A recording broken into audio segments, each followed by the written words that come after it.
সুলাইমান দোনো মহিলারে কসম করাইলো। আসল মা একবার কসম করলো, আল্লাহর কসম বাচ্চা আমার। নকল মা 3 বার কসম করছে, তাও কান্দা কান্দা কান্দা কান্দা। অতিভক্তি চোরের লক্ষণ। সুলাইমানকে আল্লাহ দেখেন কি গভীর জ্ঞান দিছে। এখন বলে তোমরা একজনের দাবি উড্র করো, বাচ্চাটা আমি আরেকজনকে দিয়ে দেই। একজনের দাবি উড্র করে না। এখন আসল মা কান্দে কম, নকল মা কান্দে বেশি। নাটক নাটক। সুলাইমান এবার বললেন, জাল্লাদ তুমি কাহা হো, এধার আ যাও। ডাক দেওয়ার সঙ্গে সঙ্গে জাল্লাদ আসলো, তার এখানে তলোয়ার।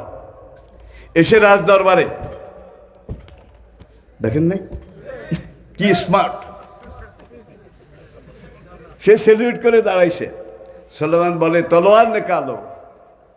অ্যাটেনশন প্লিজ, খুব লক্ষ্য করুন। তলোয়ার নিকালো।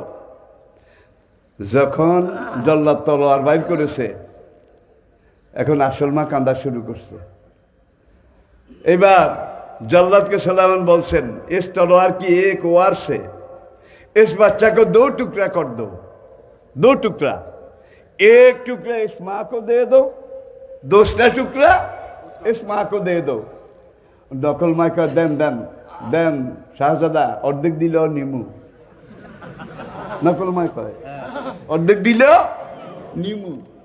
আসল মা কান্দে আর কয়, যুবরাজ আপনাকে আল্লাহর কসম দিয়ে বলছি, বাচ্চাটা কাটবেন না, বাচ্চাটা কাটবেন না। আমি বাচ্চার দাবি উড্র করলাম, পুরা বাচ্চা ওকে দিয়ে দেন, তারপরও বাচ্চাটা বেঁচে থাকুক।